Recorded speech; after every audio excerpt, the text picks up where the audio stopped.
Fantastic. So we are live and this is Monday. So this is going out on Mintwave Radio. So you can ask Alexa, you can go to KarenRobertsCoaching.com/Mintwave-radio to listen in live, see our schedule of all the other shows. Or if you're listening via podcast, also go and check out the rest of our podcast network at KarenRobertsCoaching.com/podcast-network. You can download the app on Apple or Android, and please subscribe and follow to any of the podcasts that you enjoy there, and feel free to leave a comment. So today's episode we have Margaret Sinclair, and she is a stress and anxiety therapist, and we're going to be talking about stress and anxiety. I am Karen Roberts, I'm your host. We provide a platform for coaches, consultants, therapists and healers to basically get their message heard. So if you're out there and you would like your own radio show, then get in touch. Or you've been looking at or thinking about creating a podcast, then also get in touch. So anyway, welcome to the show, Margaret. Thank you for being here. And can you share with the audience a little bit about who you are, where you're at right now as well? Where are you calling in from? Hey, Karen, thank you so much for having me. It's really awesome. So I'm Margaret, and I currently live in the south of England, down in Sussex. I'd love to say it's nice and warm, but it's really not been recently. It's been freezing. It's not, is it? It's not at all. So I'm a therapist, and I've been a therapist for, I added it up the other day, about 16 years, which made me feel really old. Started off doing quite manual stuff, massage, osteopathy. And then after getting arthritis in my hands, I transferred over to more non-physical things. So a bit obsessed with herbs and herbology and herbal medicine. So kind of got a qualification in that and start collecting. I'm a bit eclectic. I like collecting different things. I was like, that would really help people I deal with. And that would really help people I deal with, or help me, because I can be a bit selfish in that way. So learned about emotional freedom technique, cognitive behavioral therapy, mindfulness. And what I've done over time is kind of collaborated them all together to create something that's tailor-made for each of my people, because each of my clients who come in, they have different issues where I mean, it may be stress and anxiety from menopause, it may be stress and anxiety from work, it can be all sorts of things. But by having all of those different tools in my toolbox, I can create something tailor-made just for them to help them. And I love doing that. Perfect. And it's going to be unique to you, because there's nobody else going to be out there doing it exactly how Margaret does it. Yeah, absolutely. And that's the way to go. Well, look, don't feel 15 years of therapist. I was 27 years a sports therapist. Not anymore. I was a mature student already, so it's way longer than that. So yeah, no, the time, it doesn't matter. You found your passion then quite early on, because you're obviously doing what you absolutely should be doing. I love helping people. I was in the back of a car in a car accident a long time ago, and modern medicine did its best, but it couldn't quite help me. And then I found an osteopath and a chiropractor, and they worked together, and they transformed my life. And I kind of sat there and went, I want to be able to do that for other people. And as soon as I started doing it, I just love it. Absolutely love it. It's what gets me up in the morning. Monday morning is an awesome time for me, because I just get to go out there and help people and empower people. That's probably much more what I try and do, is empower people and teach them the tools that they need, not just for now, but for a happy, healthy life. Brilliant. And isn't that the problem? This is what I've always seen things as, you know, I mean, I obviously wanted to learn about the body and how the body works. It was always a fascination with me. And I get it. It's not everybody's thing. However, I just, you know, we have one body. This is our vessel that we're living in currently, right? In the one life that we know we're going to have, you know, who knows what comes after. But I could never understand why somebody wouldn't want to understand how the one thing that they're in works, as opposed to that car, that metal object that's outside that they spend more time dealing with and putting it in for its MOT and having it serviced all the time. So they take no attention to this thing. And yet like you say, you're empowering people, whereas it's almost like we've been conditioned to then give our power away and go to somebody in a white coat.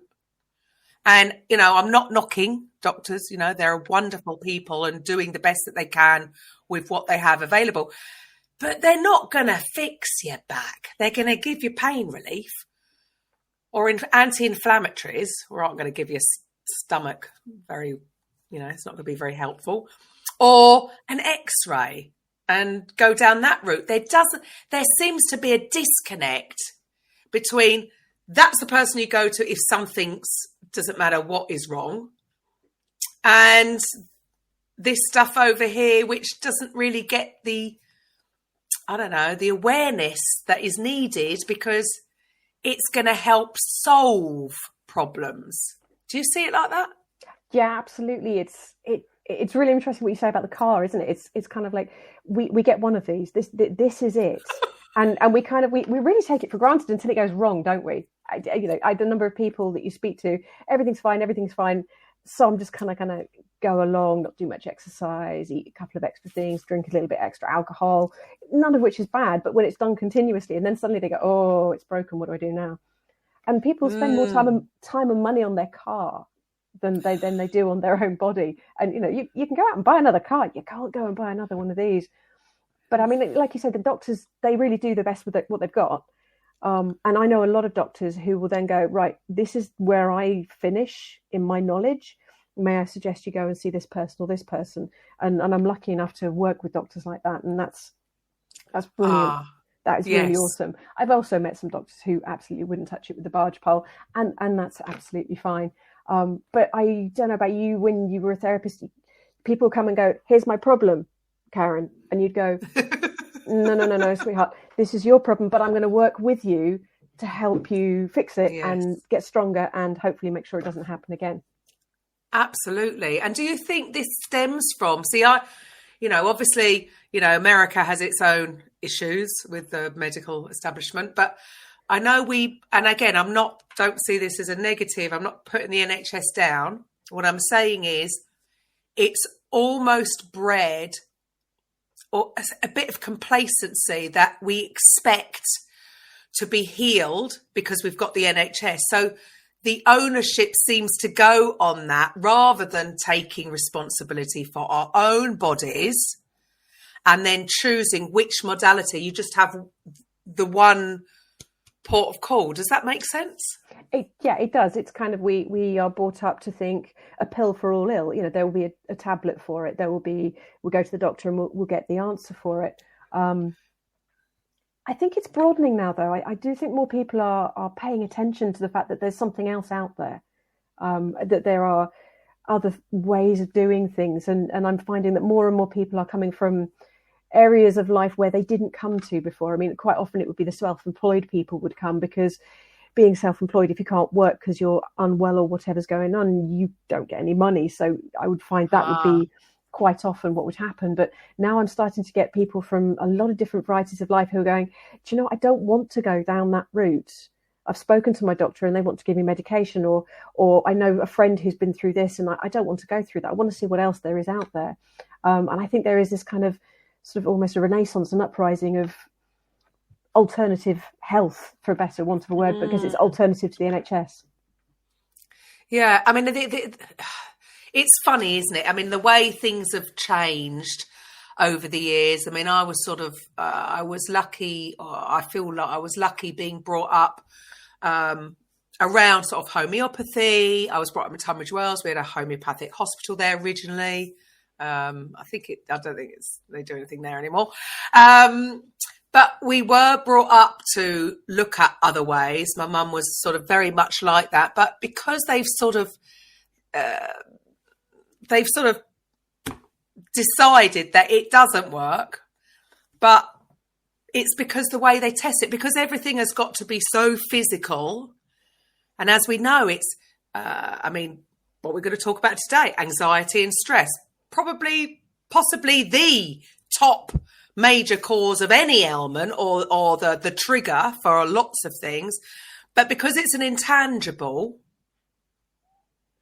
it's not really sort of still accepted or maybe it's things are starting to change. Same with sort of homeopathy, because they can't, sort of measure the change. You've just got to, you've got to trust on it. They would test the actual herb, as it were, rather than the memory of the whole point of homeopathy is that it's diluted, and it's not the thing, it's the memory of the thing in the water that actually triggers the response. So of course you're not going to get the same response if you just, test that with the specific thing. In fact, it might even make you ill, I would have thought, taking belladonna, would it?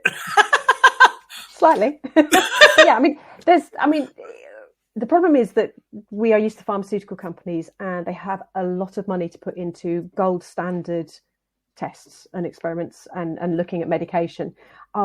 Normally, things like homeopathy, herbal medicine, osteopathy, chiropractic, they don't have the money to do, to drop $1 million on doing a couple of different tests. Plus, with the gold standard test, you really can't take the person into account. So somebody's sitting there suffering from stress, like I said earlier. It's like, well, what's causing the stress? What's causing the stress? If you can't take that into consideration and the person and their experiences and their past, you can't accurately measure whether something works or not. There you go. And because we're all individuals, right? We're such complex creatures because it is the mind, body, and spirit balance. So how are you going to say, well, that person came in and took that tablet, that person came in and took, but that person was under stress, and that come on. But then I suppose they must know it because they still do give the placebos. There's something they know, because otherwise they wouldn't do that, would they? Yeah, and the placebo is a fascinating subject. I did my final year dissertation on it, and it is just the most mind-blowing subject. Things like a tablet will get less response than an injection. Just there's so many ways of manipulating how people respond. But that's proof, isn't it, that the mind is going to be part of the whether you're going to get better or worse. It is part of the equation. I just feel it's sad that everybody's so separate and my way is the only way. No, my way is the only way. And actually, if everybody came together, it would be better for the client, better for the customer, for the patient. It's all going to be better for them, isn't it? It is, and that's why I love the way that I work, is that I've got my things that I can do, but I've also got a plant-based nutritionist and an omnivore nutritionist that I can refer people to. I've got personal trainers, I've got hypnotherapists, I've got osteopaths, chiropractors, massage therapists, physiotherapists, and it's a case of, right, what do you actually need? Right, I know the right person for you to go to, and I work with them very closely, and I'm just really so grateful that I get the opportunity to do that, because like you say, if we can all work together, and it's not this is mine, it's like this is wonderful. What a better way of working? Yeah, absolutely, and better for the patient, for the person, because rather than it being me, I love that. I always used to think, I used to work very well with the chiropractor, so I'd relax the muscles so that it was easier for them to actually manipulate, so it'll be less sore. And, the whole thing is just think about these things. If everybody worked together, it's never going to be one size fits all. Somebody comes with a bad back, acupuncture might work, shiatsu might work, chiropractor might work, cranial sacral therapy. There's so many moving parts, and you can't say necessarily one is better or what. It depends on that individual at that time, the state of their emotional well-being. So I love what you're doing. I think I really hope that I think there's going to be more joint ventures moving forward, and I really hope that there's more heart-centered coaches that are looking at treating the person as a whole. That's brilliant. So with you, and so with regards to coaching, so you've gone, the osteopath, and you've gotten into your herbs. Are you a little bit of a witch? I have been called a witch on more than one occasion, in a positive and a negative way. I'm sure I was one in a past life. I was definitely burnt at the stake. I'm far too opinionated to have not been burnt at the stake at some point. But with regards to your coaching, how did you get into coaching? So when I was an osteopath, I found that when people were stressed, their pain levels would be through the roof. And if you could just calm them down, their pain level would come down and they would heal much more effectively. So that was a really big learning curve. So as I kind of transferred away from osteopathy and started looking to herbs, and I'd already got some emotional freedom technique, it just kind of naturally wandered along. And then I was treating quite a lot of menopausal women.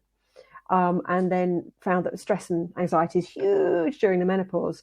And then kind of lockdown hit and everybody else became stressed. And that's when I started focusing a lot more just on stress and anxiety. So, I mean, with regards to stress and anxiety, I mean, from what you've seen over the last however many years, are things getting better or are they getting worse with regards to people suffering with stress and anxiety? I think the lockdown really made stuff worse. It really did. There were a couple of studies that were done and they found that sort of up to 70% of people that they looked at and interviewed had been so stressed and anxious that they were overwhelmed. Because there's that kind of limit where you just become so overwhelmed that life is just really difficult. I mean, I've seen stress and anxiety forever, but that extra notch just went up. I feel it's coming down a little bit. But I feel that there's more of an awareness that there are things that we can do about it now, which is really, really great. But we're also really hard on ourselves. I think we're getting harder on ourselves. It's just as people, I should be able to do this and should be able to do that and look like this and have that. And we're just so hard on ourselves, which I think adds to that stress and anxiety as well. Well, and that I would have, just hazarding a guess, would possibly down to social media, partly. Do you reckon? Just a tad, yeah. Social media, the films we watch, the programs we watch, it's really difficult to kind of say to somebody, don't judge yourself on everybody else. Because what you see is the shiny thing, face bragging, I think as a friend of mine called it. Love it. Yeah, brilliant, isn't it? Look at it. Everything's lit in a certain way and the posture's in a certain way. And it's just like, just go and be happy. Just those people not necessarily happy with all that stuff. It's a mask. Yeah, it is. It's their sort of their mask, the face that they give to everybody else to say, I'm perfect, I'm really happy being perfect. But those people are normally the most insecure I've ever met. There you go. So obviously, stress is going to affect everybody. Right. If, at the end of the day, we are still human and there are still physiological changes going on when cortisol is in the system. Yes, it's down to the individual of whether they have the tools in their toolbox to respond to that stressor in a healthy way or not. But what would you say is the biggest sort of amount of damage that just having too much stress in you for too long can actually do to someone? Stress is a natural response. It's kind of when we don't deal with it, like you say, positive and negative stress. It's when we don't deal with it and it becomes chronic that we start getting those issues because, we dump all the adrenaline and the cortisol into our body the whole time. So physically, the purposes of that are to, it's all designed when we were cave people. And if something stressful happened, like a bear chased us, there's no point in digesting our food. There's no point in healing our body. There's no point in making big decisions. The idea is to really focus on that bear and focus on the escape and run.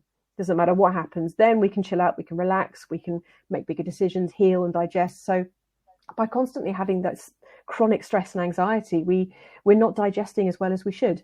We're not repairing as well as we should. We're not able to make bigger decisions and be broader minded as we should. So many of our levels start to become affected. There's an increased rate of cancer. There's an increased rate in heart problems, mental health problems, because we just are less and less able to cope with any decisions and anything that's sort of expected of us. Because let's be honest, our brain and body still thinks we're being chased by a bear. Have you seen any bears recently? Not outside of the zoo, no. No, I haven't. I don't remember seeing any recently. There are no bears. No, not in the UK anyway. No, there might be some in Canada or. Yeah. But it just goes. Sorry.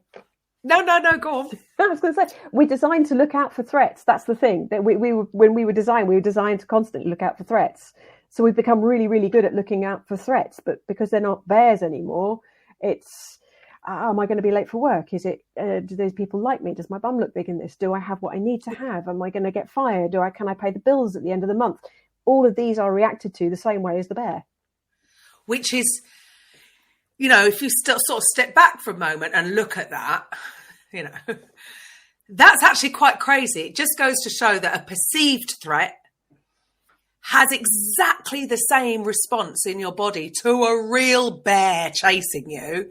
Yeah. I mean, it's quite fascinating that, because that is what's going to be happening in your body. The body doesn't know if there's a bear or not. It's just responding to the hormones that have been just released. I mean, we're a remarkable system, and which is why I suppose what we said at the beginning about, going to get fixed with a pill, why any of us thought that was going to be the answer to anything, because we're far too, we should give ourselves more credit than that. We are far more complex creatures that just one thing that's going to treat a symptom rather than the cause is the way forward. But how much, you mentioned there a couple of, nasties really that none of us want, and things are getting worse with relation to certain ailments. And do you see that, stress and anxiety are actually quite a major factor in the increase? From what I've seen personally, absolutely. Yeah, there's just such a much higher rate of illness in people who are chronically stressed and anxious, which is why giving people the tools to take control of that and empower them and bring those levels of anxiety and stress down and create healthy ways of coping is really, really important and really simple to do as well. This is the thing. A lot of these tools are just small little extra things to do that actually would just make life much easier and happier. But there's the rub, isn't it, Margaret? Things that are easy to do are easy not to do too. True, isn't it? I mean, we're all really, really excellent at picking up bad habits, but putting in a good habit is really hard. Takes time, doesn't it? And that's the thing. We, again, I suppose, because we've been conditioned for this instant gratification, we want a pill and we want to be back at work tomorrow, or prior to, I think, what happened in the last 3 years, if anybody was ill, they'll just shove a load of cold and flu tablets down there and get back at work, when actually, that was your body telling you, can you go to bed, please? A little bit of rest, relaxation. And we go, no, I'm going to take some cold and flu. And I'm not saying guilty. Guilty. Very guilty. Just keep on going. I haven't got time to be ill. Whereas maybe we should have listened. Maybe we should start listening to our body rather than fighting against it. But then maybe that's what the last 3 years have taught us. Really? I hope so. I think a lot of people that I've spoken to have suddenly become more aware of, right, okay, actually I need to rest and maybe not go out and challenge my body and just listen a little bit more. But it's easy not to do. It's so easy not to do. Yeah, of course. When there's things to do. And again, it's all these pressures that we put on ourselves. Yeah, because really, is it really life and death that you had to go and do? Could you have just, rested? I think, again, we put, it's the pressures that we put on ourselves. Whereas, you know what? The world's not going to end if you take a day off and chill, drink lots of fluids and get some rest and allow your body to heal rather than working. No wonder we get. No wonder we're so stressed and ill. It's funny when you look, and I can look back at my life. I think I must have been great. What was I thinking? Absolute madness. But, hopefully because of what's happened, people are like, if you're ill, stay at home. Hopefully. End of. Hopefully. So with you, so you deal a lot with, so it's the stress and anxiety. Do you see a difference in, men, women, certain jobs are worse than others? What do you find sort of the real problem areas with people? That's an interesting question, because I deal with both men and women, and they're very similar in the levels of anxiety and stress they can have. We as women in society, we often perceive like men as being able to kind of cope a lot better. I think they're just a little bit better at hiding it than women sometimes. Jobs where people don't have a lot of control, I think, are the worst. So, for example, a lot of people within the NHS, we were talking about the NHS, they have such huge workloads and expectations of them, but so few resources sometimes that they really don't know how to deliver what they desperately want to deliver, because they all, like, you and I, they went in there to make a difference and help people.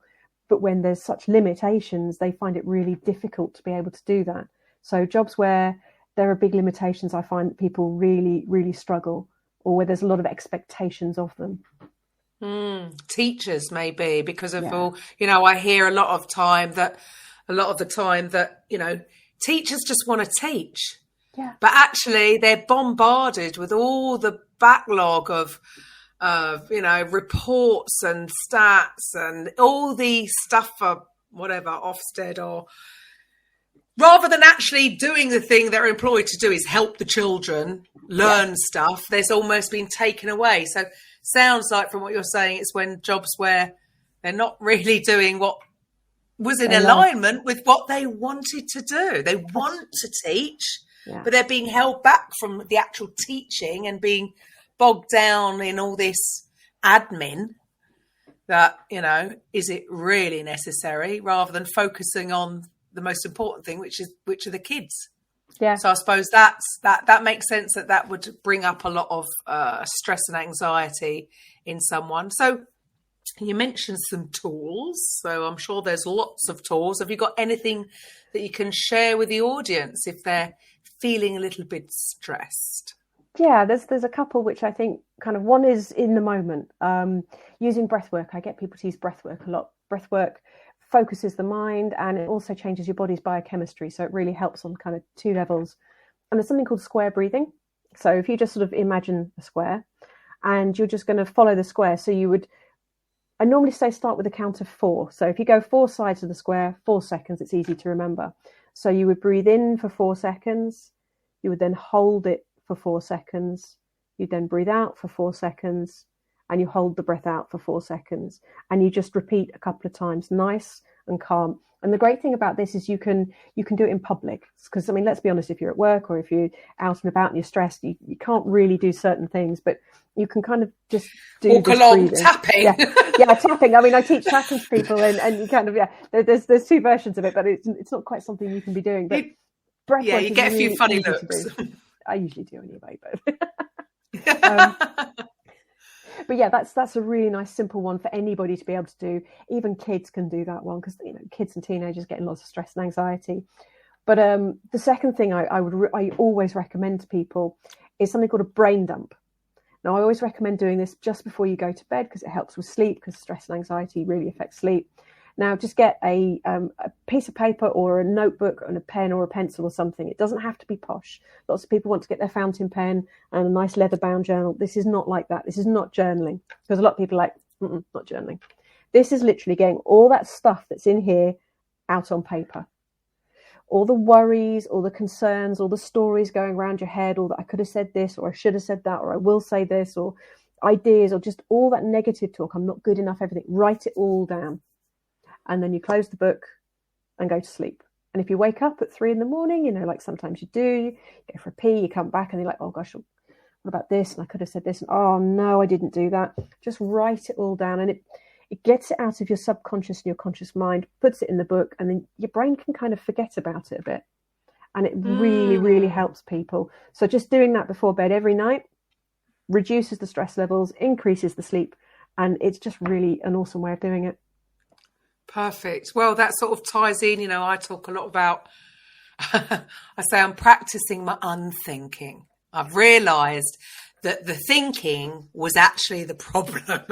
I'm 50. I've realised, I've come to the conclusion that the problems were all about the thinking. Everything's like trying to take control of everything.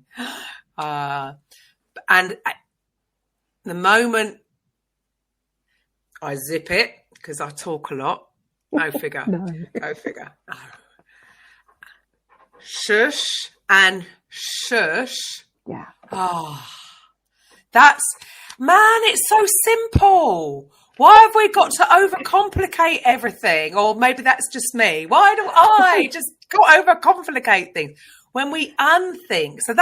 So really what you've just shared there, I think that's brilliant, because you're just focusing on the breath.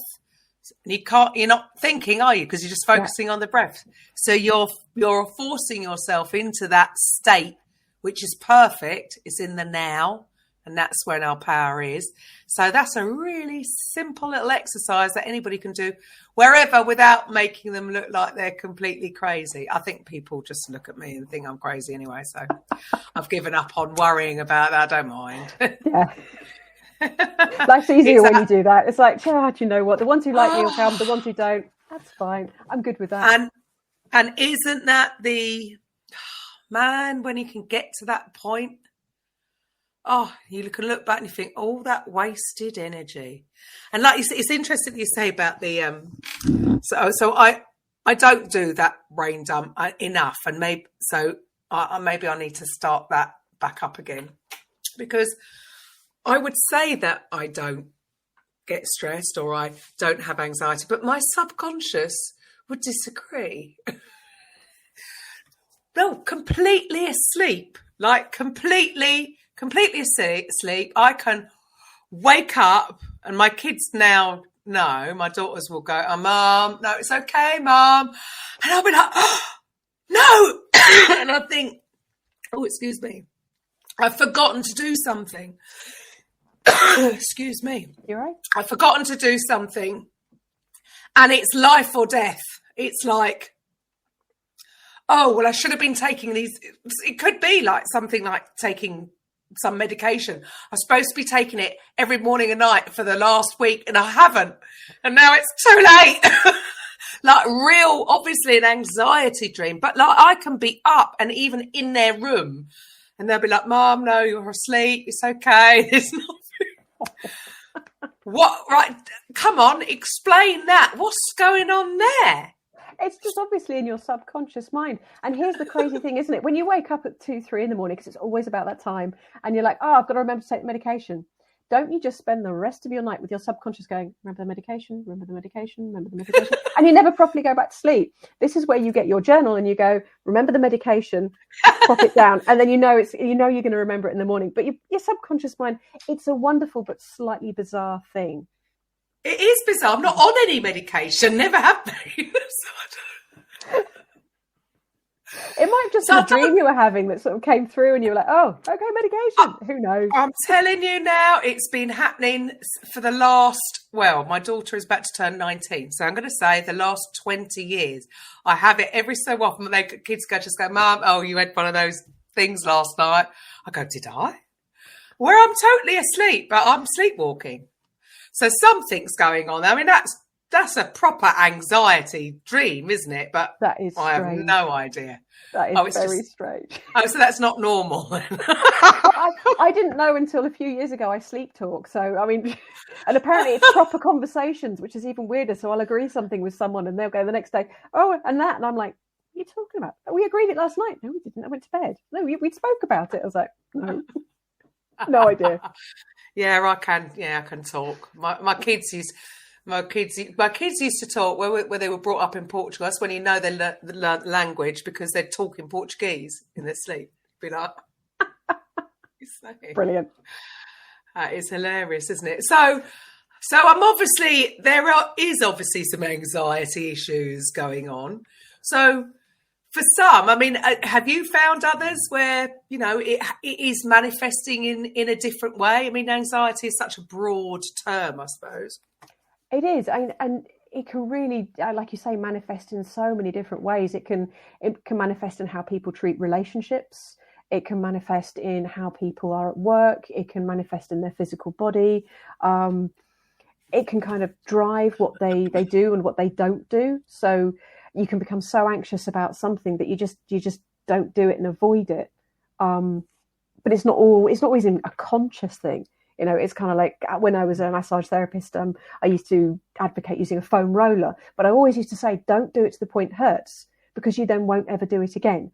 Because your subconscious goes, that hurts, I don't want to do that, so I'm going to forget I'm just going to pretend it doesn't exist, and I'm just going to predict, and it's kind of the way people deal with stress and anxiety is very different, and unpicking it sometimes can take some time. Kind of like, oh, you're doing that, right? Okay, yeah, that's very stress and anxiety based. Right, let's have a look at ways around that. That makes a lot of sense. Well, I suppose. Well, again, we talk about this a lot, that, most of our day is on autopilot, really. If you're going to the same job day in, day out, and you follow the same route home, and you stop at the same shop on your way home or whatever, we've got so many programs running. And what you said there about, anxiety can manifest, it could stop you doing some of the things that you actually want to do, but subconsciously you're resisting it and avoiding it without realizing it. I mean, even that's it's madness, really, isn't it? It is. I mean, how often do you get to the end of the weekend and you'd really wanted to do something, and you get to why didn't I do that? I really wanted to do that. But everything, all the other noise kind of fills your head and you forget, and then you get to the end of the weekend and it's, what happened there? So how do you help people navigate through this? I ask a lot of questions. Being nosy and bossy helps. So ask a lot of questions, unpick, find what's going on. And often that can be at layers as well, because people have got to learn to trust. They're not going to say everything in the first couple of sessions. So you just kind of, and the way I do it is I teach people tools, and I take them through a journey of, first of all, just learning to be a bit still, learning to be a bit mindful, learning to be in their own mind, and then noticing actually what feelings and emotions do come up, and what's going on, and what is affecting them and their stress. And it's kind of a journey, because a lot of people are just so disassociated from everything that actually if you start trying to work on stuff, it's just not going to work until you can reintegrate them slightly with their mind and their body, at which point then you can start unpicking things. Okay, right, if that's the case and you really don't like that, have you tried this? Have we tried that? Have you tried emotional freedom technique, which is a brilliant one to learn because it's really quick and easy, and just in a couple of minutes you can turn the dial down from stress to calm quite quickly. And it's just giving them the tools and techniques at the right point along their journey to really empower them. Love that. So it's I suppose, again, going back to, we've been conditioned to expect this one thing that's going to solve the problems. But actually, is it ever going to be one big thing? It's the little things that you do consistently, day in, day out, that is going to build up and actually make the change. Absolutely. And I do deal with people who are on anti-anxiety and antidepressant medication, and that's absolutely fine. We can then work together to kind of work on what's going on in the background, and then work with the doctor to hopefully reduce. But even if people want, the magic pill quickly, anybody who goes on anti-stress and antidepressant medication, often it takes 2-3 goes to get the right medication. It'll take at least 3-4 weeks for it to kick in. So it's I think our sort of perception of wanting it now. So it's always a case of, when I start working with someone, this is going to take a little while. It's going to take a little bit of work, and you're going to have to put the work in. And if you're not prepared and not that point to do that, then I'm not always going to be able to help you. And I think that's powerful on both people's parts to say, not yet, but maybe in the future, here's a couple of things to go and have a way and look at. And do you find that some people are just resistant to change? Because really, in an ideal setting, they want the end result. They don't want anything to have to change in the meantime, which is why I suppose we all want a magic pill for anything, for any solution. Wouldn't it be great? Yeah, I mean, that, please. No, I've lost a stone. Fantastic. I can run 5K easily. Fantastic. I mean, it would. Amazing. And yeah, there are people who I have, had conversations with, and they're like, no, I don't want to do that. It's like, okay, well, what if we try this? No, I just want it to be fixed. It's like, well, I mean, Einstein's definition of insanity is doing the same thing over and over again and expecting a different result, isn't it? And we do it. And some people sometimes do why that. They don't want to. Yeah, and some people I can't get through, and other people have come back years later and said, "Oh, I'm ready now." You plant the seed, opportunity, and from there, with the seed planted, sometimes it takes a while and then they come back and they're in a better place. Sometimes it's change of job, less stress, or change of relationship, or they've just got to the point where they can't do it anymore. Yeah, it just goes to show how stress really is a driving force in all of our lives. And it is, I suppose, step one is just being aware of that stress. Because Yeah. I mean, you mentioned earlier about the menopause being a huge stressor. I think I'm through it. I think I'm finally there. And now I can look back and go, oh, my life. Yeah, maybe I was. Yeah, maybe that stressed me out a little bit more than I'd realised. I feel like I'm back. I'm back to my old self. It feels amazing. But Fabulous. for those, so it's a massive thing, right? What us women have to go through. It's just not fair. We just have to deal with one set of issues, or young children, and dealing with, and then all of a sudden, just as you're, oh no, there you go. Why don't you have a dose of this? There you go. Deal with that hormonal imbalance. There you go. It's difficult. Now, I suppose everyone is different. So lots of different symptoms and issues for that. But how do you see with women being affected by the menopause with stress and anxiety? Yeah, I mean, like you say, the symptoms, I think I've read reports where there's 300 different symptoms that can happen, and I've read reports where there's 500 different symptoms that can happen. I just, increase in urinary tract infections, skin conditions, hair thinning, hair falling out. Every single cell in our body is used to having a certain level of hormones. So it's kind of like the reverse of the teenage years. When we sort of turn from sort of a sweet little thing to a spotty teenager that slept funny and greasy and everything else and couldn't control our emotions and finally got through to the other end. We're kind of reversing that through that. So stress and anxiety is one of the biggest problems that people find, and they just can't cope with normal life. And it's so bad that I was talking to an expert, and she was saying, because women have to either go part-time sometimes, or they have to leave a big stressful job because they just can't cope anymore, their pensions at the end of it compared to men can be up to 40% less. Wow. That's how bad the menopause can affect women and their careers and just their lives in general. So that stress and anxiety is massive to get control of. I mean, and if people want to take HRT, fantastic. I've really advocated some people to go and take HRT, but it doesn't always cure all the symptoms, which is kind of where I can come in and help with a bit more sleep, help with a bit more sort of calmness and reducing that overwhelm, which for a lot of people is they just can't cope. It destroys their relationships, destroys their careers. It can be really huge. And I suppose that's always going to be a factor, I would have thought. I'm not a menopause expert at all. I didn't even recognise that I was in it when I was in it. That perimenopause is just as difficult as the menopause, because the perimenopause, it's kind of like most of the menopause symptoms and crazy periods, just to make life even more fun. At least with the menopause, you don't have the crazy periods anymore. Exactly. And I'm like, when I look back, I think, how many months has it been now? Oh, yeah, I must be over it now. I'm about 8 months.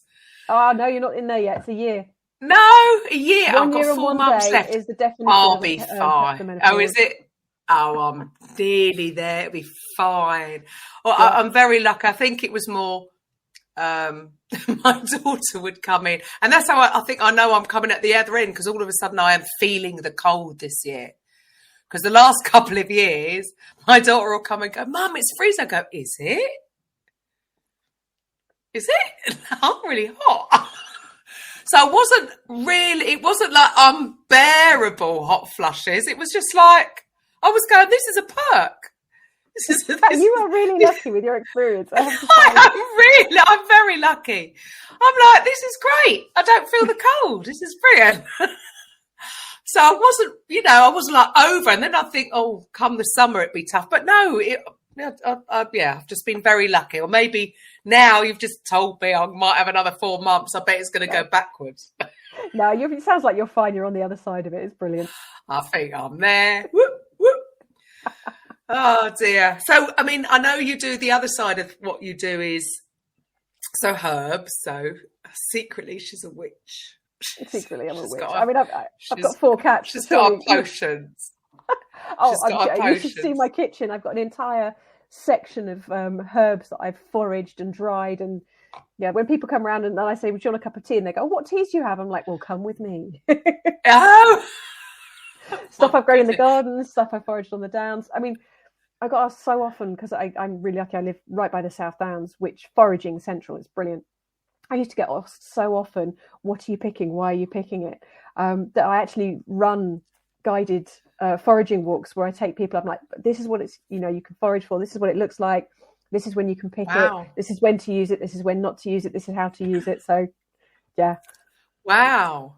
Are people a little bit scared about that, about picking the wrong thing, or is it going to be poisonous? Or well, some things do look really similar, and I'm very careful to show people the difference. So, it all started off because I was up foraging for elderberries, so a couple of months' time, and somebody was picking berries, and I kind of went up and I said, "Excuse me, what do you think you're picking?" And they went, "Elderberries." I'm like, "No, that's dogwood. I'm really sorry, that'll poison you if you have any of that. Ditch that. Come with me. This is how you identify the leaf. This is how you identify the flower. These are what the stems look like." So I could teach them. And after that, I kind of went, yeah, maybe I should be teaching this. Oh, so if anybody offers you elderberry wine or anything, maybe just double check. They knew what they were doing. Yeah. Oh my goodness. Because this is the thing, at the end of the day, if you were not knowledgeable, how long would you last out in the wilderness left to forage? Because you could I would have thought, again, I'm no expert, but I would have thought I could probably pick out the wrong thing and poison yeah. Well, I don't do mushrooms. I don't like mushrooms. And lots of people say, "Do I forage for mushrooms?" And the answer is a big fat no. But I think it's Terry Pratchett who said every single mushroom is edible once. But I know somebody who does forage for mushrooms and go them. But yeah, you've got to be quite careful. There's a lot of things that can look very similar to others. Yeah. Well, I mean, we've spoken about stress. At the end of the day, in the animal kingdom, on the whole planet, animals can get up and run away from danger, release the stress through the run, and then head down and carry on eating. A plant can't get up and run away from its predator, so it's gonna have poisons and toxins and stuff to do not eat me because I want to live.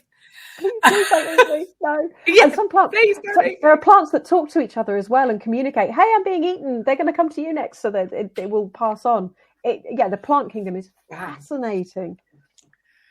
That is, it is fascinating. Which you think, right? Which ones are the safe ones, and then why are there even edible vegetables and things?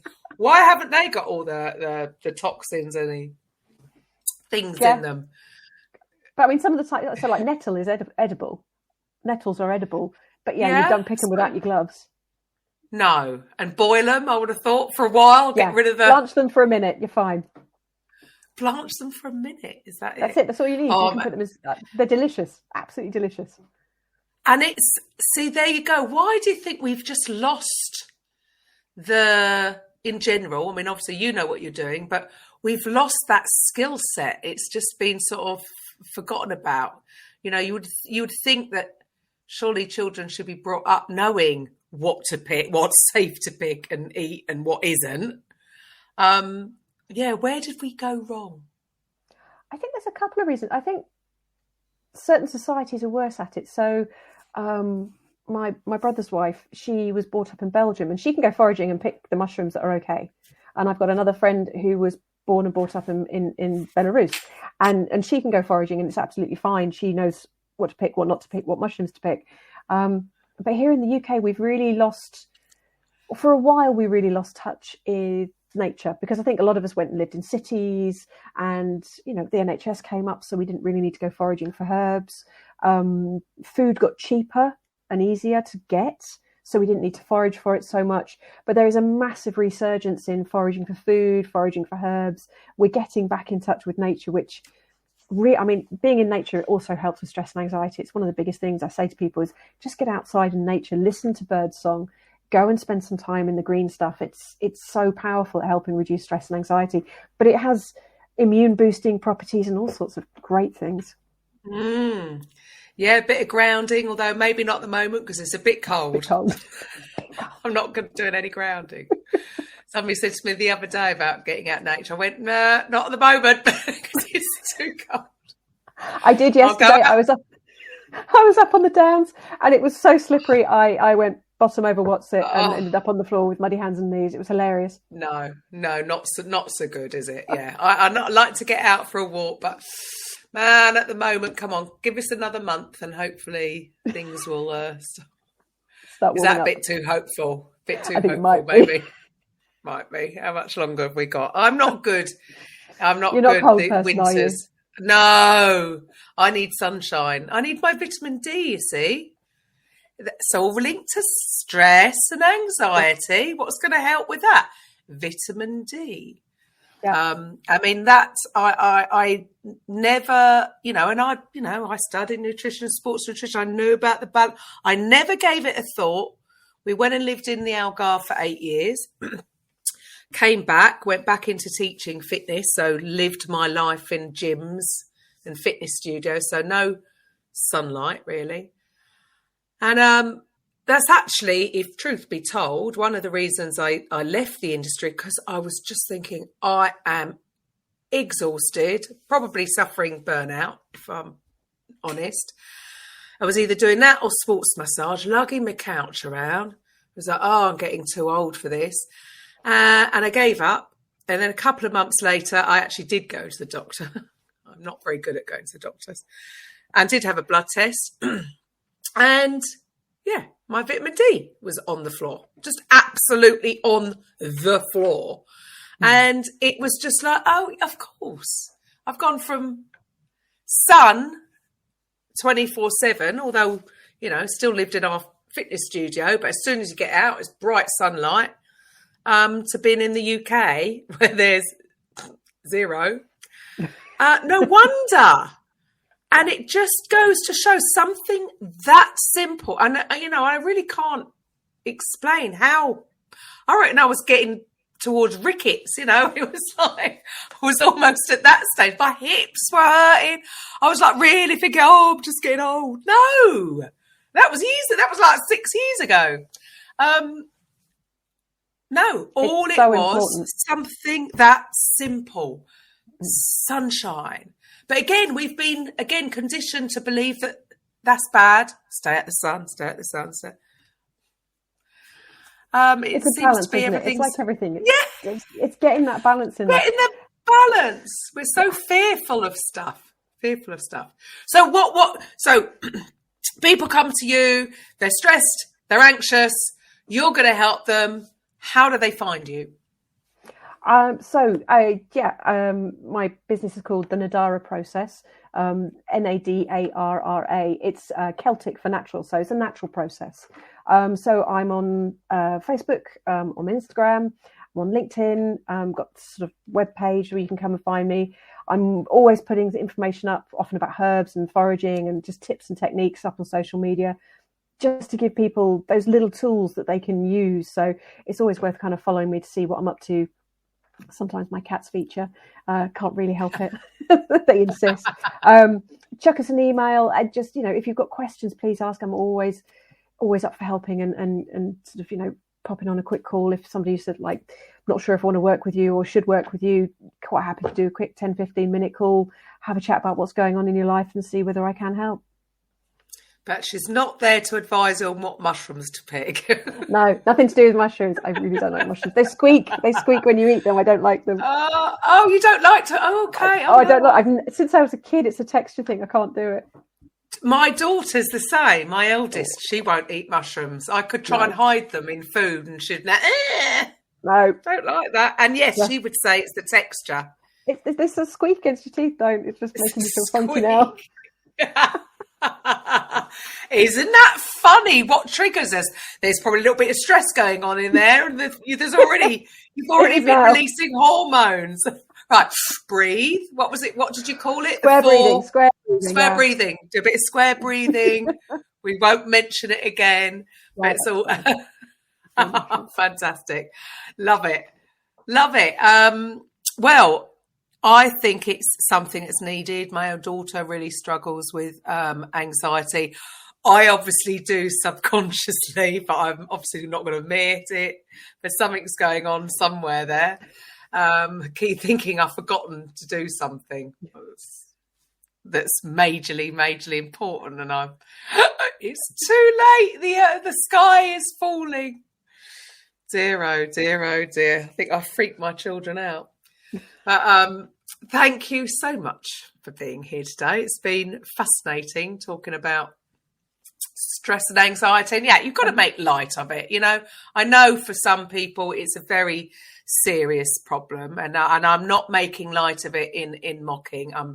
We've got to make light of it. You know, stress and anxiety is going to cause harm on the long term. We've got to find a way of releasing it, and laughter is gonna be one of the things that's going to help with that, right? Yeah. You know, even if I do just mock myself and my own anxiety, jumping up in the middle of the night like a complete mad woman.